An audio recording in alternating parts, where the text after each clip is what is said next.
আজি আমি আপোনালোকৰ লগত লৈ আহিছোঁ আজি যি সৰস্বতী পূজাক লৈ কিছু ইনফৰমেশ্যন। যিখিনি ছাত্ৰ ছাত্ৰীসকলে এই ভিডিঅ'টো চাই আছে আপোনালোকে সম্পূৰ্ণ চাব, কাৰণ এই যি আপোনালোকে 5টা ভুল আপোনালোকে যদি কৰি দিয়ে তেতিয়া আপোনালোকে শিক্ষাত আহিব পাৰে প্ৰব্লেম। মাই ডিয়াৰ ফ্ৰেণ্ড, তো আহক আমি জানিম সৰস্বতী পূজা। যদি আমি হিন্দু ধৰ্মত মা সৰস্বতীক শিক্ষা, সংগীত, শিল্প আৰু জ্ঞানৰ দেৱী বুলি গণ্য কৰা হয়। তাৰ নামৰ সৰস্বতীৰ অৰ্থ হ'ল যিগৰাকীয়ে সত্তা জ্ঞান প্ৰদান কৰে। সৃষ্টি আৰু সৃষ্টিলতাৰ অধিধাত্ৰী দেৱী হিচাপে তেওঁক পূজা কৰা হয়। মা সৰস্বতীৰ প্ৰকৃত যদি আমি চাওঁ, দেৱী সৰস্বতীৰ কাপোৰ আপুনি চাব বগা, যিটো পবিত্ৰতা আৰু জ্ঞানৰ প্ৰতীক। তেওঁৰ হাতত এখন বীণা থাকে যিয়ে সংগীত আৰু শিল্পক প্ৰতিনিধিত্ব কৰে। তেওঁৰ হাতত বেদ বা গ্ৰন্থ থকাটো জ্ঞান আৰু শিক্ষাৰ প্ৰতীক। তেওঁৰ বাহন হাঁহ বা ময়ূৰ। হাঁহ বিচক্ষণতাৰ প্ৰতীক, যিয়ে পানীক গাখীৰৰ পৰা পৃথক কৰিব পাৰে, আৰু ময়ূৰ সৌন্দৰ্যৰ প্ৰতীক। জ্ঞানৰ স্থিৰতা আৰু স্থায়িত্বৰ প্ৰতীক পদুমৰ ওপৰত বহি থাকে মা সৰস্বতী। মা সৰস্বতী পূজা যদি আমি চাওঁ, বসন্ত পঞ্চমীৰ উৎসৱ বা মা সৰস্বতীক উৎসৰ্গা কৰা হয়। আজিৰ দিনটোত তেওঁক জ্ঞান আৰু প্ৰজ্ঞা লাভৰ বাবে পূজা কৰা হয়। তেওঁক ছাত্ৰ ছাত্ৰী আৰু শিক্ষাৰ লগত জড়িত লোকে পূজা কৰে, যাতে তেওঁলোকে শিক্ষণ আৰু বুদ্ধিৰ ধন্য হয়। বীণা বজোৱা সংগীত শিল্পী আৰু শিল্পীসকলেও মাতৃ সৰস্বতীক পূজা কৰে। আমি কিছু মহত্ব আছে যে মা সৰস্বতীক 4 বেদৰ দেৱী বুলি গণ্য কৰা হয়। তাইক বাক্যৰ দেৱী বুলিও কোৱা হয়, কাৰণ বাক্য, ভাষা আৰু সুযোগৰ উপহাৰ কেৱল তাইৰ পৰাহে আহে। তেওঁৰ কৃপাত মানুহে শিক্ষা, সংগীত আৰু শিল্প ক্ষেত্ৰত উচ্চ পদবী লাভ কৰে। প্ৰিয় বন্ধুগণ, যিখিনি ছাত্ৰ ছাত্ৰীয়ে এই ভিডিঅ'টো চাই আছে, আপোনালোকৰ কাৰণে বিশেষ আপোনালোকৰ কাৰণে আজি ছাত্ৰ ছাত্ৰীসকলে মা সৰস্বতী পূজাৰ দিনা এই ভুল কেতিয়াও কৰিব নালাগে। তো আহক আমি জানিম কি ভুল কৰিব নালাগে। মাতৃ সৰস্বতী বিদ্বান, জ্ঞান আৰু প্ৰজ্ঞাৰ দেৱী হয়। বসন্ত পঞ্চমীৰ দিনা তেওঁক বিশেষকৈ ছাত্ৰ ছাত্ৰী,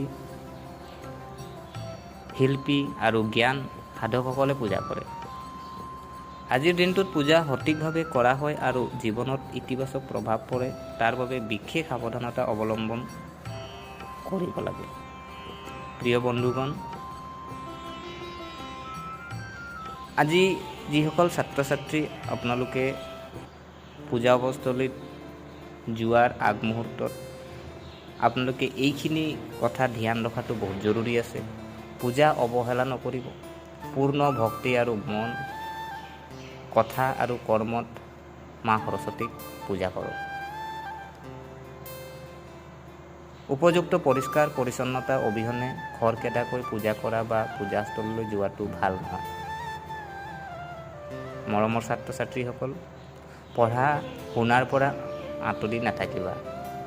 মা সৰস্বতীৰ আশীৰ্বাদ পাবলৈ হ'লে জ্ঞানৰ লাভৰ বাবে প্ৰচেষ্টা চলোৱাটো প্ৰয়োজনীয়। এই দিনটোত পঢ়া শুনা ত্যাগ কৰাৰ পৰিৱৰ্তে পঢ়া শুনা কৰিবলৈ কিছু সময় দিয়ক। অশুদ্ধিৰ যত্ন লওক। পূজা কৰাৰ আগতে গা ধুই পৰিষ্কাৰ কাপোৰ পিন্ধাটো জৰুৰী আছে। পূজাস্থলী পৰিষ্কাৰ আৰু পবিত্ৰতা কৰি ৰাখক। আমি অশুদ্ধ বাক্য আৰু আচৰণ পৰিহাৰ কৰক। আজিৰ দিনটোত গালি গালাজ, মিছা কথা বা কাকো আপুনি আঘাত দিয়া শব্দ ব্যৱহাৰ নকৰিবা।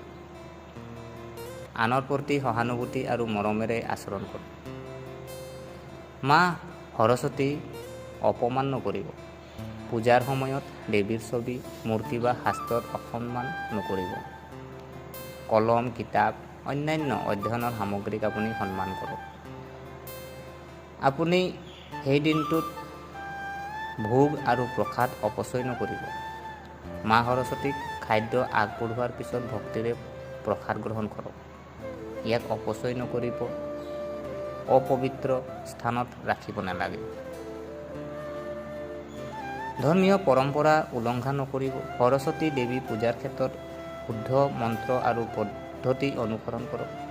পূজাৰ সময়ত আজি আপোনালোকে চাব, আজি পূজাৰ সময়ত আজি ল'ৰা ছোৱালীবোৰে আজি আমাৰ মৰমৰ ষ্টুডেণ্ট লাইফত আজি ক'বলৈ গ'লে যিসকল শিক্ষাৰ ষ্টুডেণ্ট আছে, পূজাৰ সময়ত মোবাইল বা অন্য বিক্ষিপ্ত বস্তু ধৰি ঘূৰি ফুৰে বা পূজাৰ সময়ত ইউজ কৰি ফুৰে। তো মই এটাই কওঁ যে পূজাৰ সময়ত মোবাইল বা অন্য বিক্ষিপ্ত বস্তুৰ পৰা আপুনি যিমান পাৰে আঁতৰি থাকিবলৈ চেষ্টা কৰক।